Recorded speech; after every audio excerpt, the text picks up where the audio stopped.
Actually, just when I started diving like with my instructor, and I remember he always wears this hat for diving, like this like sun hat, like on the boat. And I remember this moment on the boat where he took off the hat, and I was like, "Whoa, he's handsome."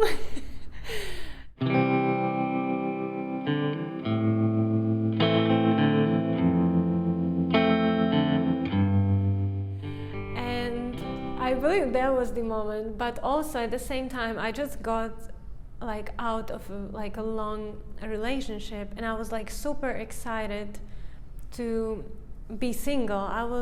That was also like another thing while I was like taking on this life. I was like, yeah, I'm single, I can do whatever I want, I can, like, nobody's like telling me anything, like it's like the world is mine. So I was like super excited, but I guess sometimes you just don't choose when you go into another relationship, so it just happened. So I was very careful at the beginning. I was like, I just got out of the relationship, I don't want to be in another one. But yeah, it just happened, and we had the best times of our life. I mean, also like he had this really cool like car, like this trooper. It's like a super, like a love of like a car, and like he had like a big, like a Grand Anise dog, and so everybody knew him for that. And then like when he drove me like home from the dive center, he put music so loud and he started like singing, and that's also like when I was like, wow, this is like amazing life. And with the dog we like enjoyed so much, and like it was such a character. He even has like a tattoo of him, and yeah, and then he also had, for example, like he also had a motorbike, and I never drove of motorbikes, like I'm like little afraid. And like I remember we bought these like super beautiful helmets, and he like was driving me to the dive center with the motorbike, so I felt like we're such a cool kids, like that was super cool. Or like later we were going on the motorbike like really fast through like all the roads through the Tayrona Park, and yeah, it was like such life adventures.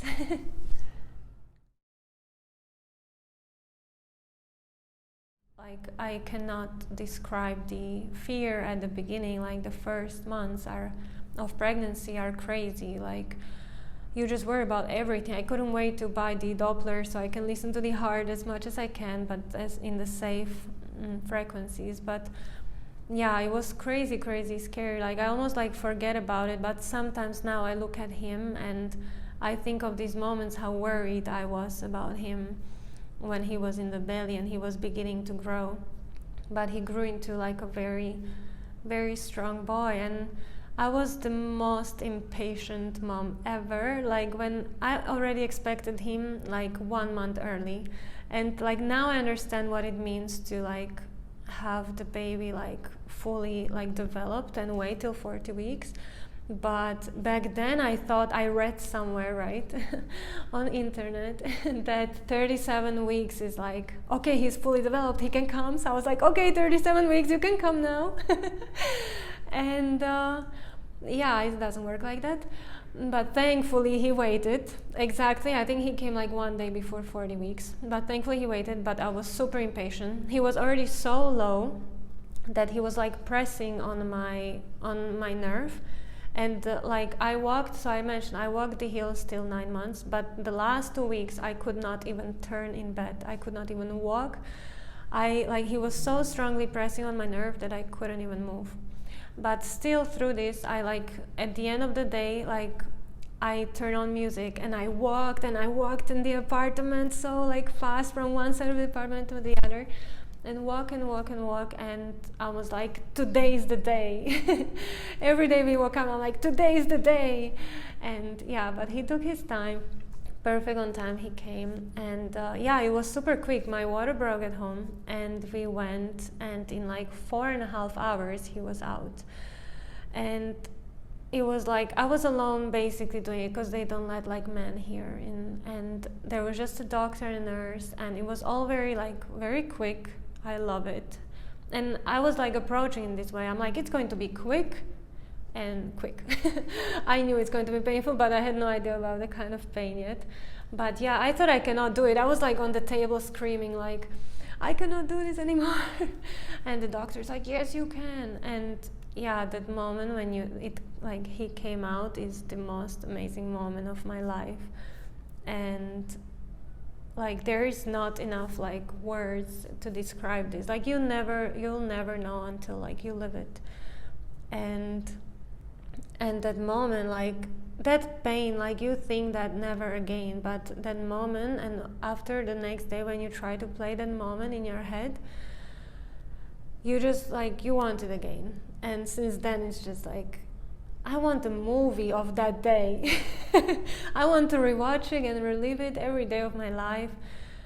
And it's just every moment with him, like I'm excited. Like he has now like a bed, like a period of like not sleeping. Like he used to sleep throughout the night. Now not anymore. He wakes up like super much, but I love it. It's like he goes sleep and I'm like, I can't wait for him to wake up, and I just cuddle him and smell him. And when I give him kisses, he smiles now, and it's just like it's amazing. There is not enough words to describe it.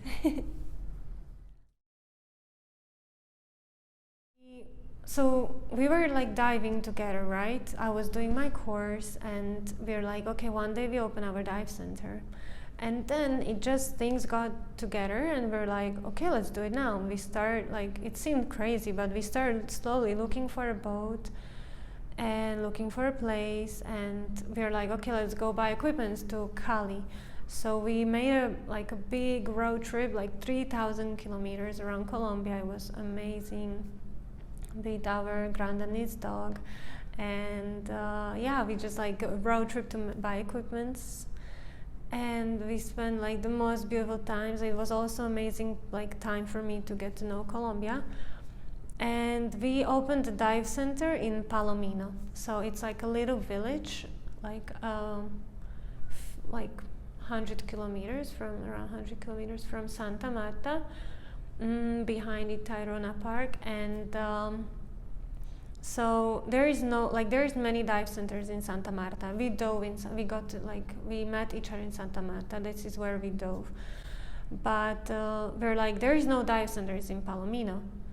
Now we know why. We're like, let's open a dive center there. Okay, so Rodrigo, my husband, he built a house in Dibuya, that is like a little village next to Palomino. So we're like, we will live in the house and we will like have the dive center in Palomino. But in Palomino, the sea is just super, super rough. There are huge waves. So what we had to do is we had to park the boat in the river, but the river sometimes got very dry. So when we were like coming out with the customers, we were like, okay, people, like jump from the boat and push the boat. So we had to like push the boat through the sand, through the river, super hard.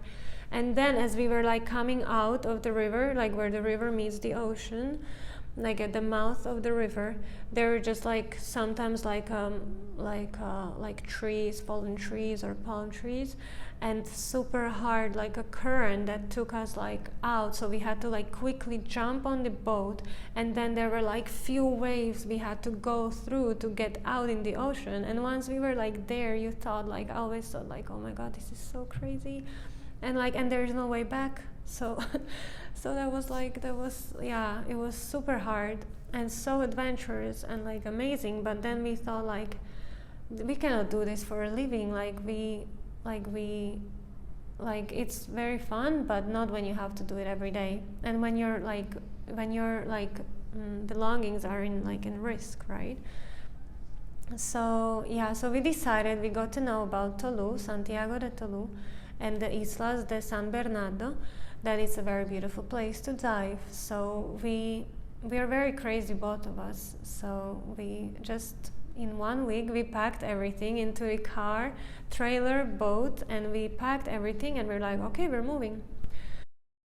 First we decided like to settle down in Isla Palma, and there is like a one hotel which like we made a deal that we can open a dive center there. So the pandemic began, and we are like, okay, it was just when the quarantine began that we went with the owners of the hotel to the hotel, and we stayed in the quarantine there. And we're like, okay, we will have time to set up the dive center. But yeah, so we spent like the first month of quarantine in the most beautiful virgin waters, virgin island.